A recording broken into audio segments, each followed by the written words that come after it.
Bienvenidos a Perú Conectado, donde te cuento las noticias más impactantes e importantes del momento. Comencemos. ¿Por qué? Porque hemos encontrado a los hijos del pueblo con la misma mochila, la misma ropa.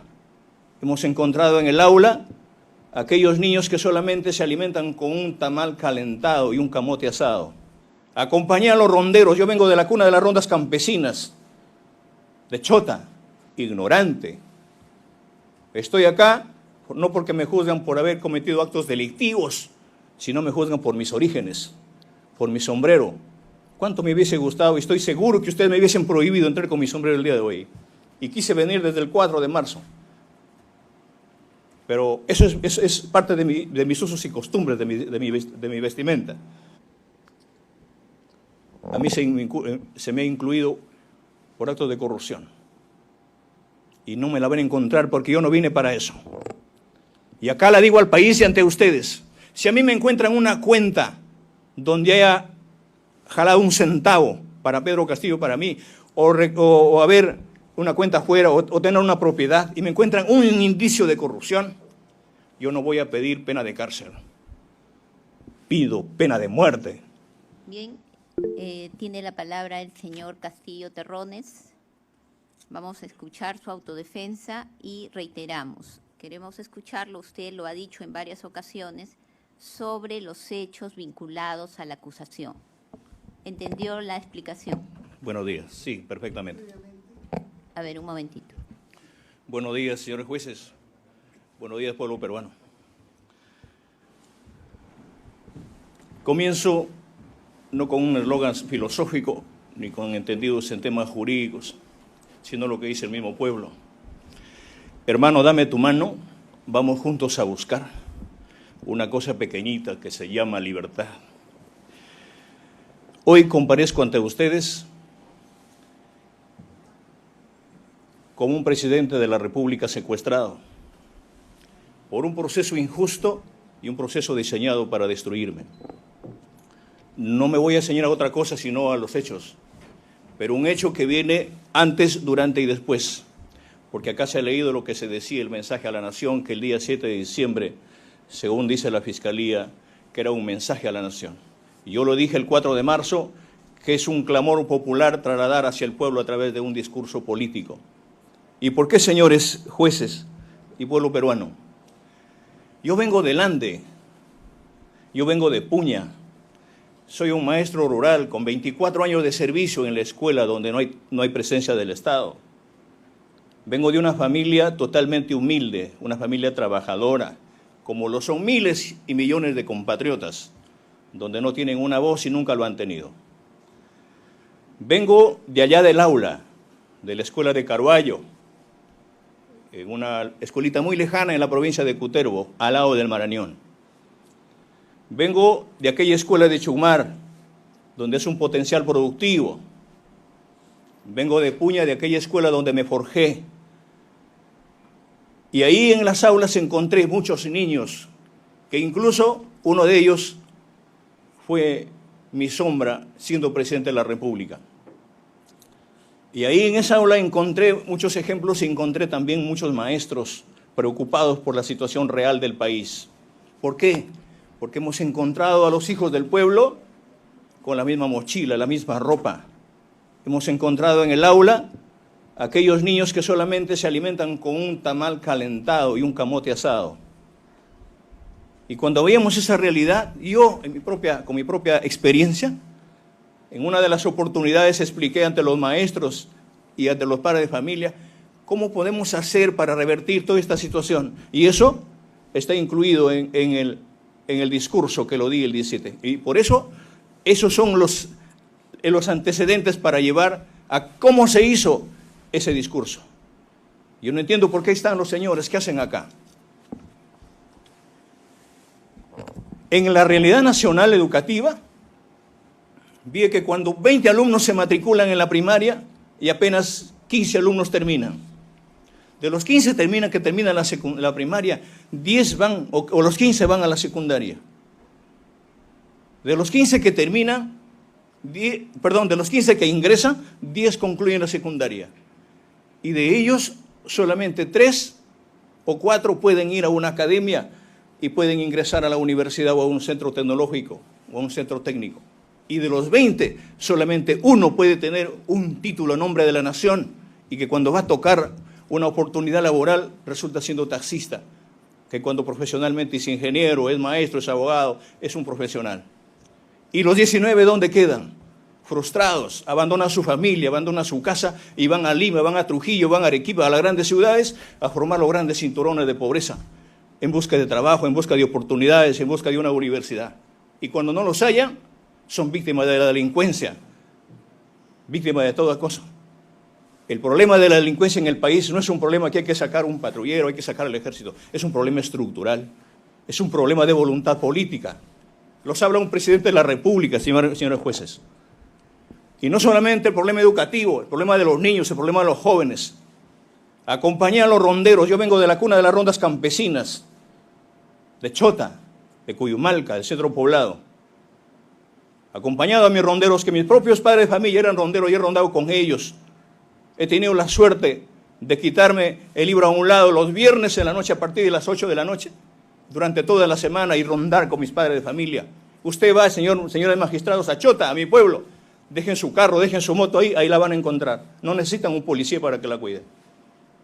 Esas son las verdaderas autodefensas que asumimos.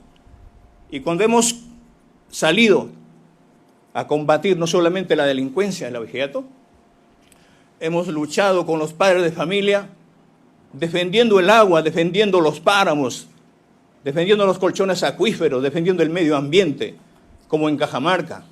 Y producto de esas luchas, para ser escuchados, hemos tenido que ir al camino, a la carretera, para ser escuchados.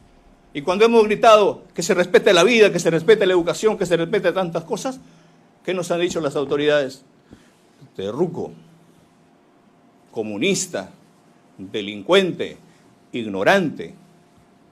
Estoy acá no porque me juzgan por haber cometido actos delictivos, sino me juzgan por mis orígenes, por mi sombrero. ¿Cuánto me hubiese gustado? Y estoy seguro que ustedes me hubiesen prohibido entrar con mi sombrero el día de hoy. Y quise venir desde el 4 de marzo. Pero eso es parte de mis usos y costumbres, de mi vestimenta. Pero gracias a ellos, señores jueces, hay cosas antagónicas que me han llevado a una lucha desde la calle con los maestros. ¿Sabe por qué? Porque vengo de la región Cajamarca, una región eminentemente minera, que le ha puesto los manteles y le ha parado la olla a este país toda la vida. Vengo de esa región que históricamente desde la conquista, Atahualpa para su rescate, no hay otro lugar en el mundo, sino que en Cajamarca, que se haya pagado el precio más caro de la libertad. 2 cuartos de plata y 1 de oro, y nunca tuvo libertad. Y conmigo no descarto esa posibilidad. Cuando hemos hecho eso, hacía de conocimiento a las autoridades, a los gobiernos regionales: lleven esto al gobierno, lleven esto al alcalde. Nosotros hemos construido nuestra escuela haciendo nuestros propios adobes, no hay presencia del Estado. He sido partero en mi escuela. Cuando un padre de familia, un alumno se desmaya en la escuela, ¿dónde la llevas? A una posta donde apenas hay un paracetamol, pero no hay un médico. He tenido que cargar con camilla 3-4 horas al distrito. Y encuentras lo mismo. ¿Dónde está el Estado? Me culpan de un golpe de Estado tan solo por leer una hoja.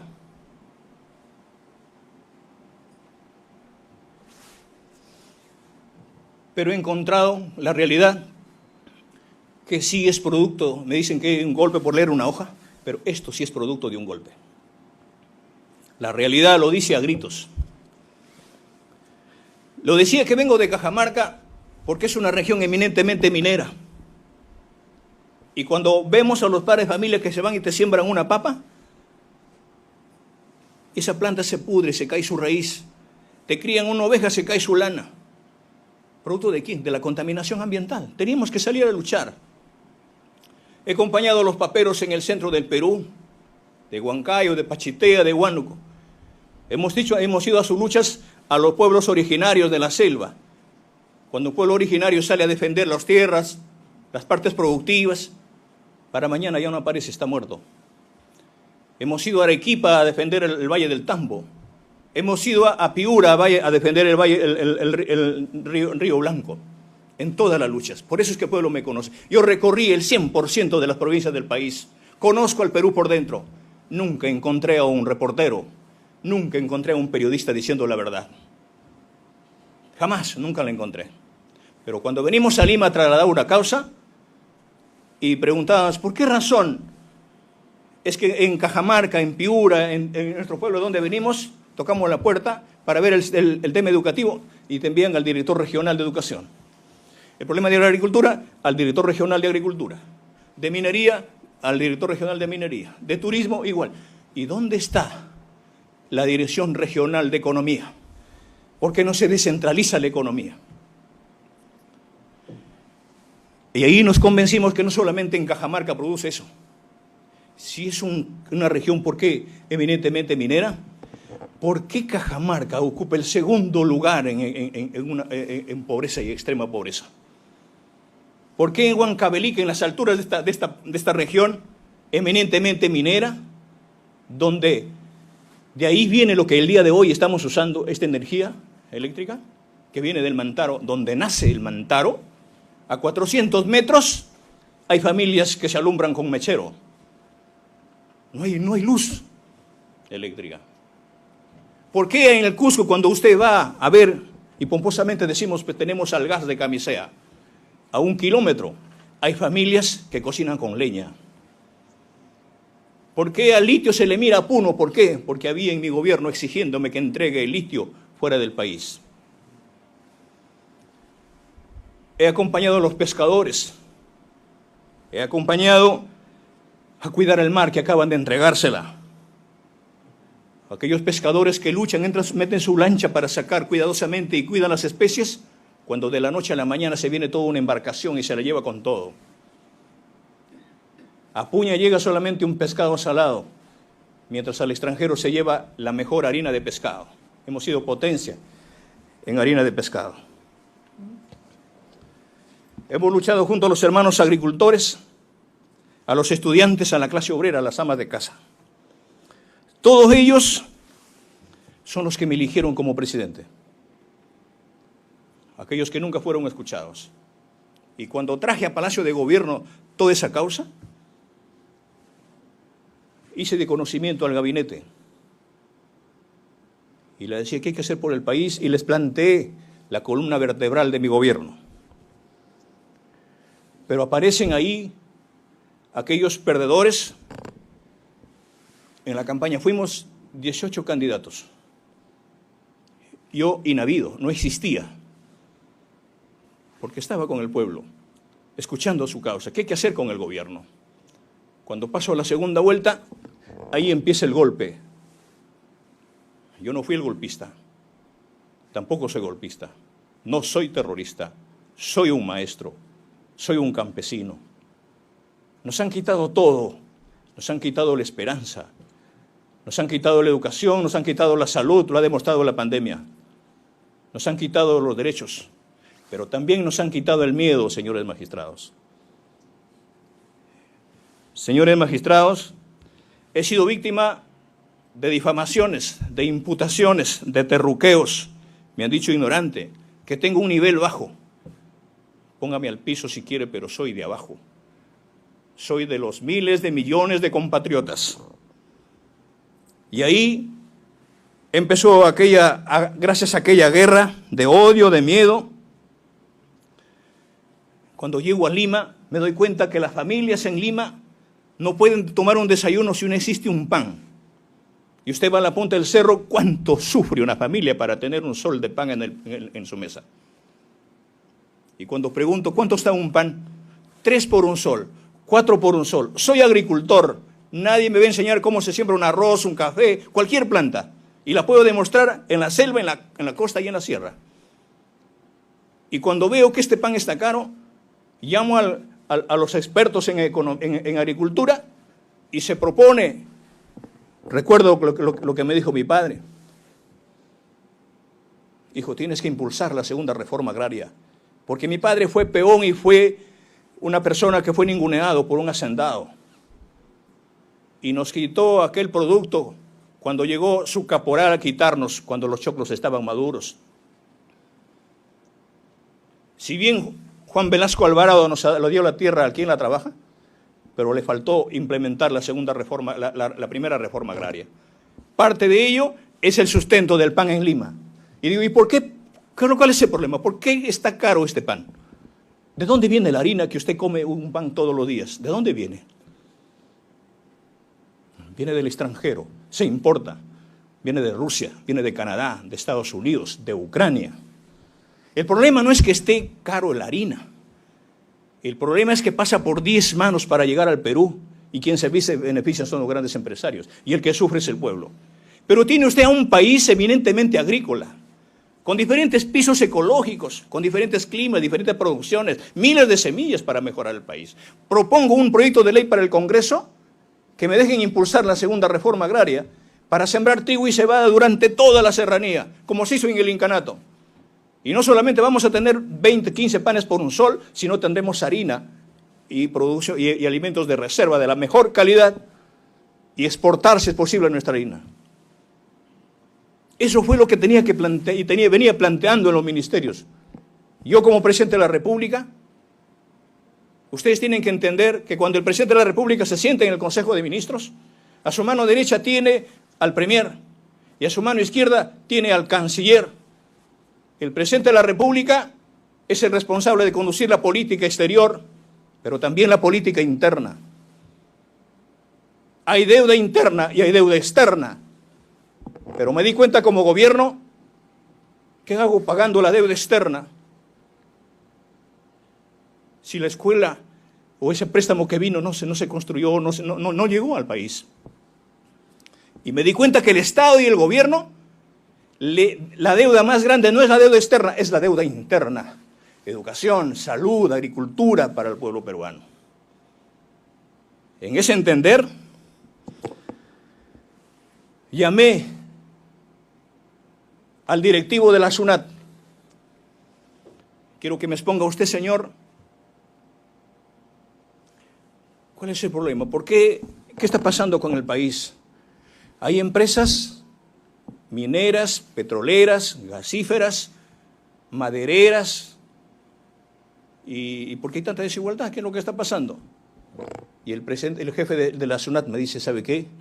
Nosotros hemos venido cobrando las grandes deudas, pero hay un poder judicial, hay fiscales que le dan la mano a las empresas y le dicen, ¿sabes qué? No te preocupes, que esas grandes deudas no vas a pagar porque hay que esperar que se hagan. Ellos son deudas viejas. Y las nuevas hay que esperar que se hagan viejas.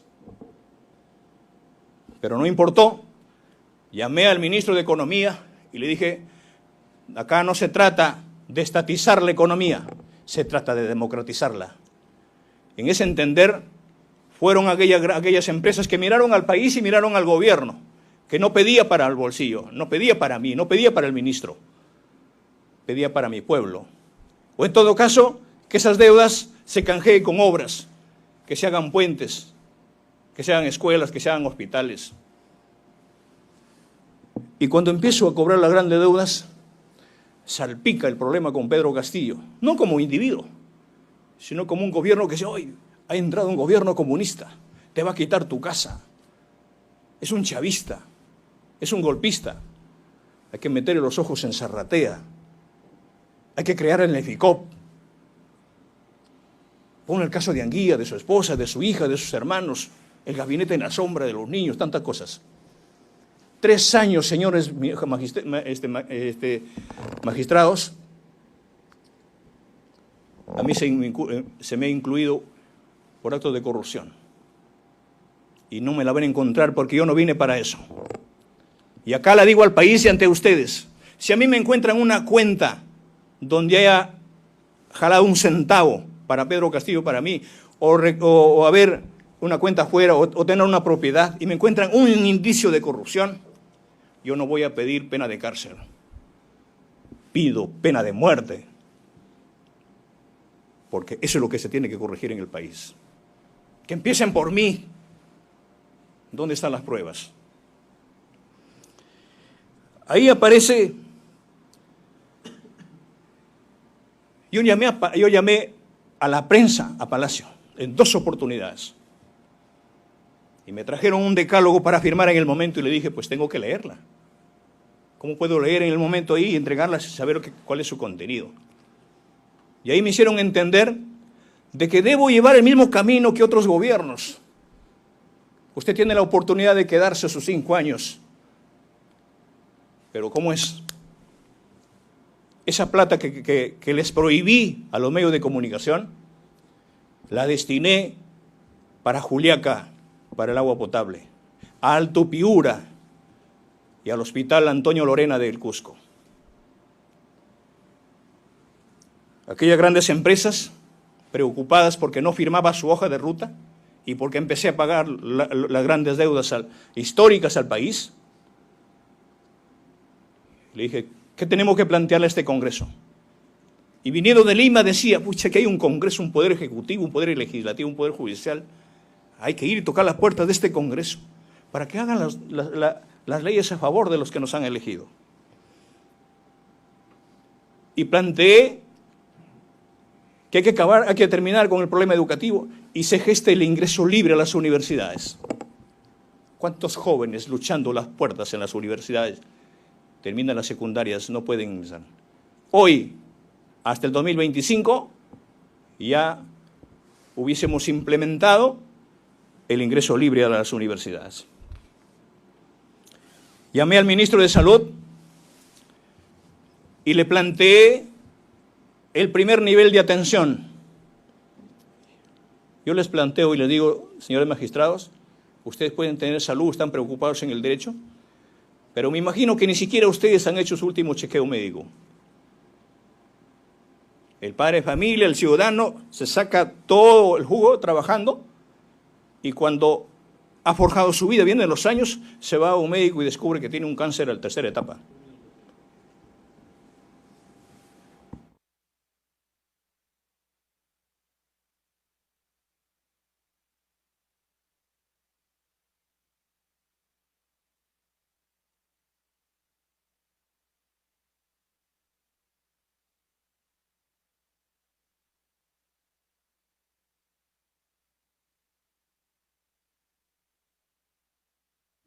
Bien, conforme se indicó y de acuerdo a lo que dispone el artículo 391, le recordamos. Hemos oído sus antecedentes, aspectos generales y son 20 minutos que van. Le pedimos, por favor, que centre su... En el marco de imputación... Sí, señor magistrado. Que se ha visto en el juicio oral, usted ha estado todo el juicio oral y usted conoce bien cuál es. Sí, señor magistrado. Es que lo digo porque eso está en la hoja. En la hoja que leí el 7 de diciembre. Sí, eso nos interesa conocer. A eso voy. Pero centre el tema. Faltan unos minutos, señor magistrado, para concluir esa etapa preliminar. Estoy haciendo una línea de tiempo nada más. Sí, por favor. pero dosifique su tiempo para que pueda utilizarlo adecuadamente. Ya ha pasado 20 minutos. Concluyo entonces. Espero que me dé los mismos tiempos del mismo Ministerio Público. Yo tengo tres Podemos escucharlo, pero nos interesa conocer los temas de la acusación. Concluye entonces esta parte donde descubro de que justamente en esta Constitución, en el artículo 62, protege a las grandes empresas. Y debatimos en el Ministerio, en el gabinete. ¿Y por qué tiene que pasar eso donde se llevan la grande riqueza en el país? ¿A dónde se la lleva? ¿Por qué no se queda con nosotros? Y cuando se habla del BRAE, 40 años militarizado, me di cuenta que el problema de la droga, el problema de eso, no está en el BRAE, está en el Callao, está en el puerto. Ahí gesto y hago de manifiesto al país, cuando llevo al consejo, a los ministros, a un consejo de ministros descentralizado, ahí recibo el clamor de muchos compañeros, de muchas organizaciones, del pueblo organizado. Entonces ahí, convencido de que de todas las utilidades que llevan las grandes empresas hacia afuera, de cada 10 soles que nos explotan, porque hemos pasado la era del guano, del salitre, del caucho, de la plata, del oro, hoy estamos en la época del litio. y se van a seguir explotando. Pero de cada 10 soles de la utilidad, 7 soles se llevan los grandes empresarios y 3 soles se queda para nosotros. Yo planteé revertir eso, y eso se los asustó. Pero no para quitarle, sino para sentarnos y conversar y ponernos de acuerdo por el país. Y cuando planteo eso, que 7 soles se quede para nosotros y 3 soles se la llevan porque hay años explotando, ¿para qué? Para declarar en emergencia la educación, para pagar las múltiples deudas, para declarar en emergencia la salud y la agricultura. Es decir, mi gobierno quería garantizar a un hombre educado, un hombre sano y un hombre profesional. Eso fue lo que salpicó, lo que rebasó el vaso. Y teniendo en la prensa ya, dije, ¿sabe qué? No. Y ahí empecé a entender también de que las grandes empresas, el grupo de comercio, son los que más deben al país, como Panamericana. ¿Cuánto va a pagar usted los 226 millones de soles que dio al país? RPP, todos los programas, todas las empresas. Salpicaron y dijeron, ¿sabe qué? Usted no va a llegar al 2026. Y acuérdase de nosotros. Por eso estoy acá. Producto de eso, cuando digo que hay que demostrar, invertir eso, ¿para qué? Porque creíamos que en el Perú ningún trabajador con título a nombre de la nación que le dé el Estado debe estar en la calle. Joven que termina su universidad con título, a trabajar, garantizarla. Concluye en un minuto, doctor, y paso a la parte central. Pagar la deuda externa, que no debe haber ningún empleado contratado en el país. Y el problema del transporte, oye, elimínese la ATO, elimínese la SUTRAN, porque son temas que se han hecho todas estas cosas. Pero eso, 64 proyectos de ley al Congreso de la República y no se implementó. ¿Y en dónde empiezo a escuchar este tema ya? Cuando asumí el gobierno, señores magistrados, ustedes deben recordar, yo asumí el 28 de julio del año 2021. Al día siguiente se produjo un sismo en Piura. Abandoné la parada militar y fui a atender a esa población. Y pedí el avión presidencial. Y me dijeron, ¿sabe qué, señor presidente? El avión presidencial está fuera del país hace 3 meses en mantenimiento. Volví a pedir el avión presidencial para ir al BRAE y me dijeron, ¿sabe qué? A fines de septiembre está llegando. Cuando tenía que ir otra vez a supervisar el problema de Piura, volví a preguntarme, dije, en noviembre llega. Y cuando fui a Ayacucho a hacer mi informe de los 100 primeros días, ofrecí y dije al país, voy a vender el avión presidencial. Cuando regresé, me dijeron, me recibió uno de la FAP. ¿Qué tal? ¿Cómo está? Preocupado, presidente, por su anuncio. ¿Y qué ha pasado? ¿Usted va a vender el avión presidencial? Sí, ¿por qué? Porque no me es útil. ¿Sabe qué, señor presidente? Usted programa de cada 15 días alguna actividad. Hemos exigido que venga el avión presidencial urgente. ¿Sabe qué, señores magistrados, pueblo peruano? Nunca salió el avión presidencial al mantenimiento. Hubo una orden para que no la use. En plena pandemia, cuando hubo un problema de la uria y habían gritos que decían, muerte a Castillo, vete al carajo, tantas cosas. Señor Entonces, Castillo, vamos al tema central. Por favor, estoy culminando. Dispuse de que el guano de la isla se vaya a los agricultores, porque es un problema de emergencia. Y eso está en lo que se ha leído, por favor. Y me di con una sorpresa de que la propia Marina estaba llenando las embarcaciones chinas, robándose el guano de la isla, en vez de dar el mensaje, en vez de dar, el abono al pueblo peruano. Todas esas cosas el pueblo debe saberlas. Va a haber un momento que el pueblo sepa todos los detalles. En ese entender,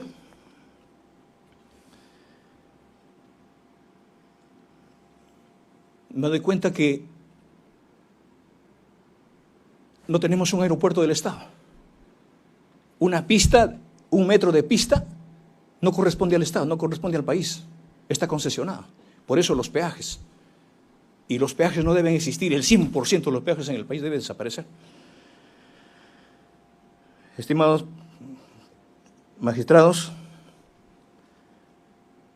¿y cómo se tiene que cambiar esos contratos ley? Estoy hablando de esto, que está en el artículo 62. No lo puede cambiar el presidente, el Congreso, no lo pueden cambiar ustedes, no lo puede cambiar nadie, salvo el pueblo a través de una asamblea constituyente. Tenemos que cambiarlo, pero con participación ciudadana. Todo junto con el pueblo, sí se puede. Juntos con el pueblo, todo se puede. Asumiendo mi gobierno, también fui a Ancón a ver la ciudad del Bicentenario. Ustedes deben saber eso, por cultura. Y fui a ver, y cuando subo al helicóptero encuentro a la presidenta del Congreso a mi costado, la señora Mari Carmen. Hace un cambio con mi seguridad y se sienta a mi lado y se toma un selfie, y no le interesaba visitar la ciudad del Bicentenario, porque yo tenía una actividad, ir, supervisar y volver. Y cuando se sienta a mi lado me dice, me codea y me dice, necesito 2 ministerios para que te quedes hasta 2026. Yo pensaba que era una broma, porque le dije, ¿cuándo vamos a ir a Contumazá? Porque ella es mi paisana. ¿Qué Contumazá ni Contumazá? Yo necesito 2 ministerios. Y en eso entendí, yo pensaba que era algo así como paisano, ¿no? No le interesaba ver la ciudad, yo hice mi función, hice el trabajo, regresé, subió, se volvió a sentar a mi lado. Cuando llegamos al grupo número 8, y me dice, estoy hablando en serio, ¿me vas a dar o no me vas a dar? No, le digo, ¿por qué? Tengo que compartir eso. Tienes que hacerlo, me dice. Tienes que compartir el gobierno. Tienes que hacerlo, si no, ¿cómo vas a gobernar? Por eso es que hicieron conmigo y pusieron a una y otra persona para ver, ¿sabes qué? Hacete esto y el resto. Porque yo no me sometí para eso. Y al final me dijo, ¿sabes qué? Si no me vas a dar los 2 ministerios, quiero que no me la toques a los agroexportadores de Ica, porque ahí trabaja mi marido. Cosas así, o sea, de frente, lejos de decir, he presentado estos proyectos de ley, tenemos que agendarla. Sí, pero nos interesa el tema Sí. central y ya Por se lo favor, vamos doctora, reiterando. el pueblo Por favor. necesita saber, escúcheme. No, es que este está no bien. es un escenario Sí. político. Acá No es escenario político, son las necesitamos realidades. saber, Doctora, le es hemos la realidad, dado la más de verdad. 20 minutos. Doctor, por favor, un hito. Ya vamos 30 minutos Sí. y usted no ingresa al tema central. Ingrese, por favor. Concluyo, doctora. No, ingrese al tema sí, central. Sí, por eso, ¿me entiende? Cuando yo hago mención, a ver, de todas estas cosas, justamente para encajar cómo se elabora ese documento, pero usted no me deja participar.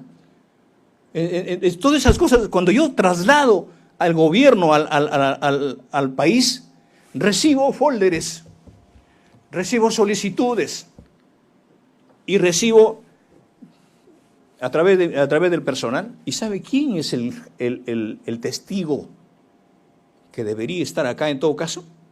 ¿Cuál ha sido mi actitud? Es el edecán. Porque el edecán personal, la persona que está al lado del presidente, sabe qué recibe, qué te da, quién viene, quién ingresa, quién no ingresa, a qué hora come el presidente, qué es lo que está haciendo. Él es el testigo presidencial, es la persona más cercana al presidente de la República. Y él ha venido acá. A él y a mí, nadie nos puede poner una verdad ajena. Porque con estos señores que están acá, si bien es cierto nos hemos reunido con el doctor Aníbal, la doctora Betsy, fue porque yo ya llegaba a una tercera vacancia presidencial. Yo recibí al pueblo en Palacio de Gobierno. Yo no me reuní a puerta cerrada con empresarios, con la prensa, nada. Yo abrí las puertas de Palacio. Ingresaban todo el personal, todo el pueblo peruano. Y ahí me encontraba, señor presidente Castillo, algo de salud, algo de agricultura, cómo reconstruir, cómo atender las necesidades. No me va a creer, señores magistrados, habrá habido un promedio de 4 o 5 quintales de solicitudes en el despacho presidencial. Y ahí y revisaba así, y ahí encontraba algunas sugerencias, ¿me entiende? Yo tenía un aproximado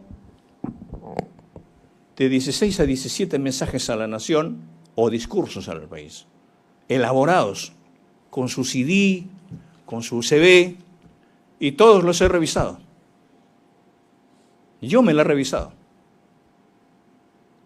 Acá no hay que guardar relación de lo que dijo el doctor Aníbal, de lo que... No, nada.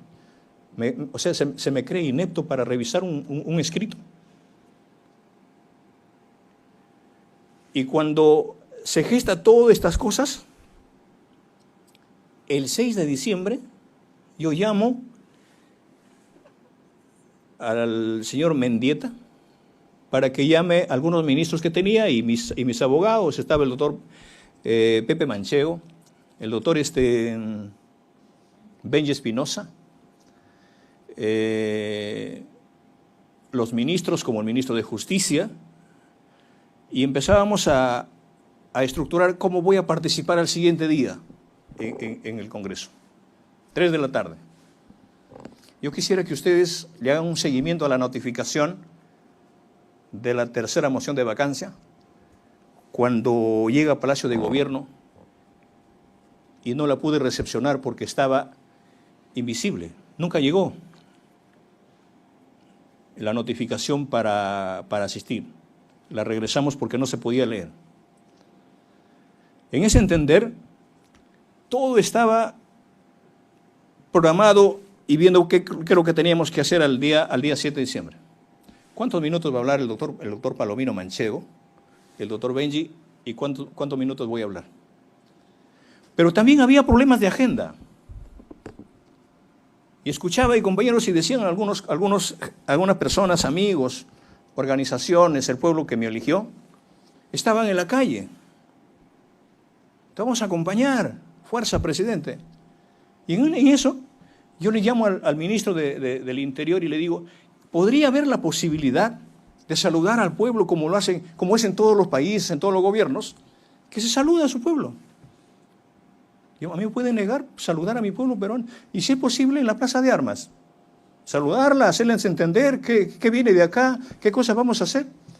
Es que por eso después del 7 de diciembre yo llamo, y ahí están las llamadas perdidas, con la doctora Betsy Chávez y con el doctor Willy Huertas, para decirle que no se preocupen, que todo lo hice yo,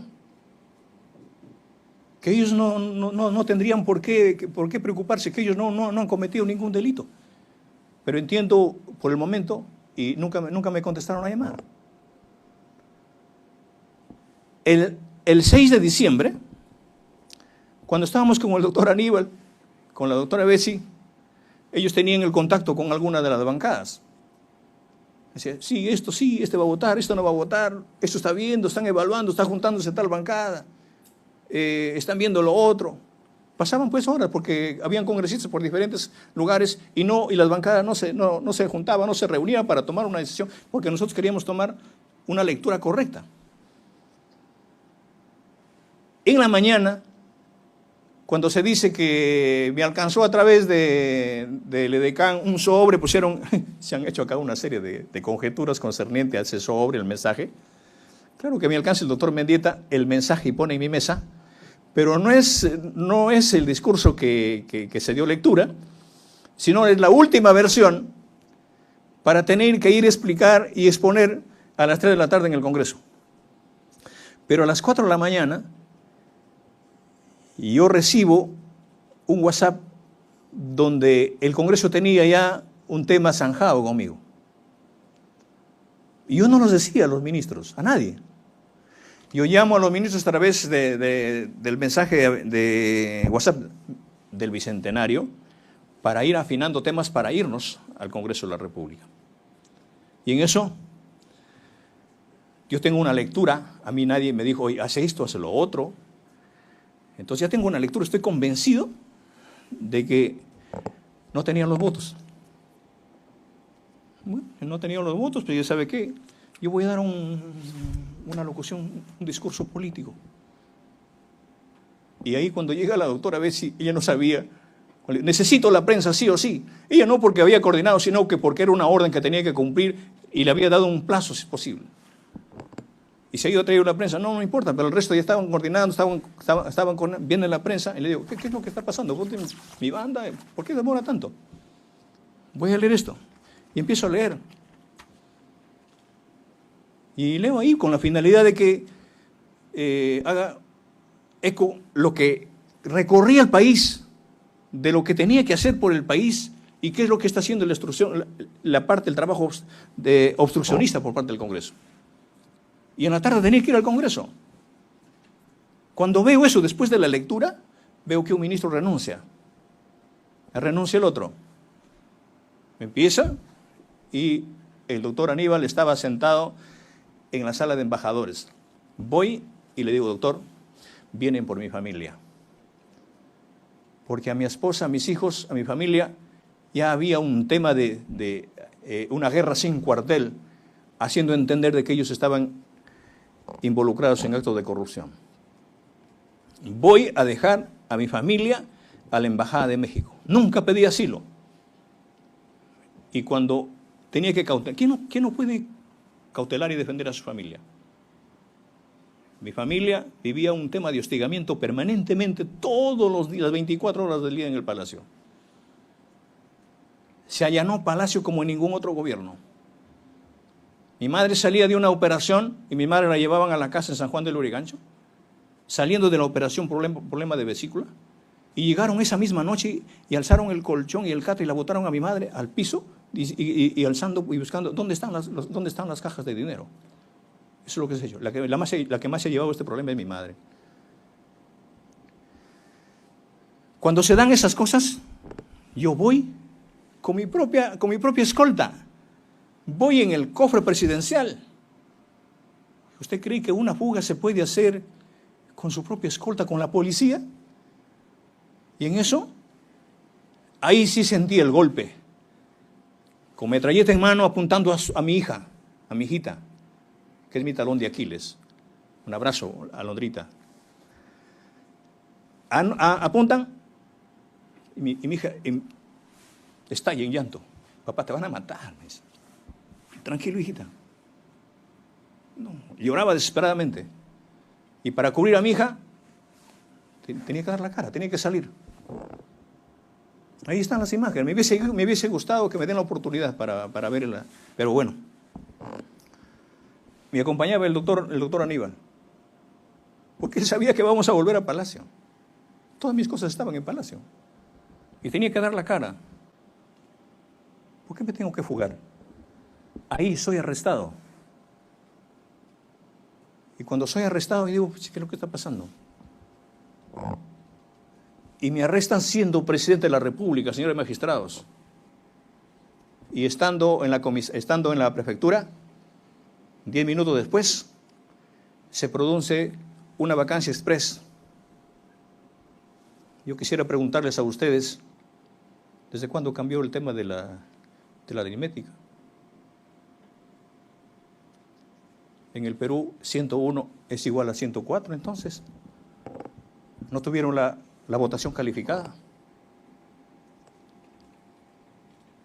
¿A dónde correspondía llevar a un presidente de la República?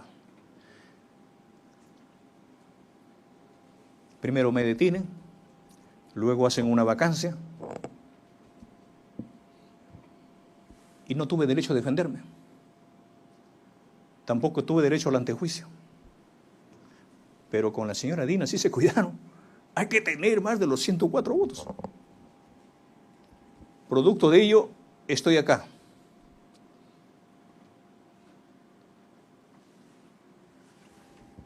Yo al inicio, en el 4 de marzo, yo los dije a ustedes, cuando asumo y viene una fila de abogados a Barbadillo, tocando la puerta. Presidente, usted tiene derecho a la defensa, una acción de amparo, un habeas corpus, esta demanda, acá, allá, todo. Y todo era negado. Y usted, señora magistrada, al margen de cosas, yo no tengo un problema personal, nada con usted, yo le conocí en este proceso. Usted ratificó que yo tenía responsabilidad, que tenía armas en el Palacio y hay 13 resoluciones de las que me tienen preso acá. Y hoy nos hemos dado cuenta que no existe el delito de rebelión. Y ahí la prensa dice, tiene 20 abogados, 40 abogados, tiene tantos abogados. Sí, pues, al pueblo la defiende el pueblo. Yo no pagué un centavo por aquellos abogados, pero sí algunos abogados que vienen del interior del país, mi familia preocupada para cubrir algunos gastos de pasaje, algunas copias. Mi familia se ha visto obligada en hacer algunas actividades. Yo los agradezco a ellos. Y cuando presento todas estas demandas, veo que no es un tema legal, no es un tema jurídico, es un tema político. Ustedes me escucharon el 4 de marzo. Y cuando veo que en todo este recorrido, por más abogado que tenía que traer a esta sala, me di cuenta de que ustedes ya tenían una consigna. ¿De qué me sirve traer a un abogado entonces o gastar a pedir el servicio de un abogado si todo está cantado?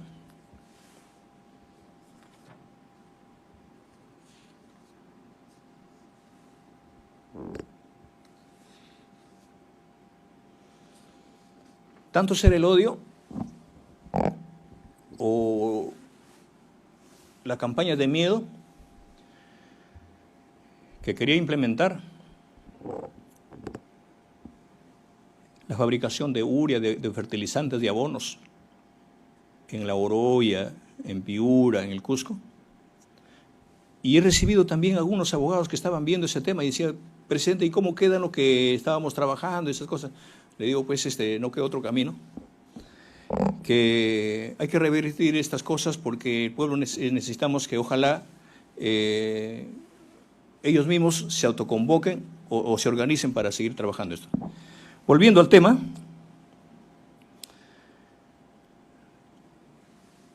cuando ya me trasladan o soy detenido en la prefectura y me trasladan en la noche como un delincuente a Barbadillo y veo de que los congresistas, el Congreso pues aplaudía, ¿no? Y bien, y ahora asume la responsabilidad una persona que, bueno, el pueblo la conoce, y producto de ello, a mí se me imputa de una segunda o tercera, bueno, valga la redundancia, imputación por el tema de abuso de autoridad y grave perturbación a la tranquilidad pública. Si ya estoy detenido, ¿cómo voy a perturbar la tranquilidad de la población? ¿En dónde está el abuso de autoridad si la misma autoridad se me quitan antes de las 2 de la tarde del mismo 7 de diciembre? ¿En dónde están los afectados? ¿Dónde están los damnificados? Señores magistrados,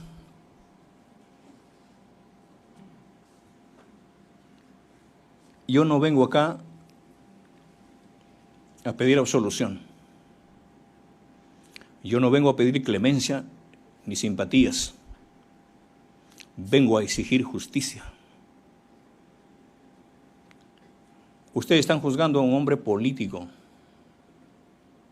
a un presidente de la República, y detrás de ustedes hay una familia.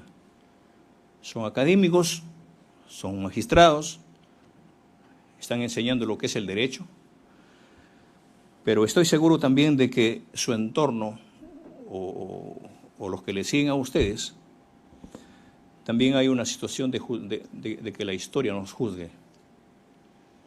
Hagan lo correcto.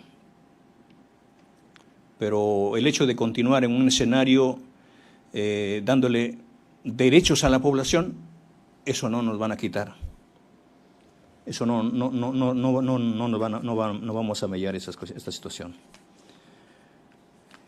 Yo reitero, ¿qué hacen estos señores acá? Que nada tuvieron que hacer, nada tuvieron que ver con esta responsabilidad, que es netamente mía. A mí me han pedido que me identifique. Señores, yo decía, acá, José Pedro Castillo, junto con el pueblo. Y esto es lo que tenemos que hacer para el 2026, para recuperar el país. Nuevamente, déjeme terminar diciendo, y soy cristiano, soy católico, y pido a Jesucristo de que así como entregó su vida por un mundo mejor, que cuide a mi pueblo y cuide a mi familia. Y también perdone a los que ven al mundo distinto.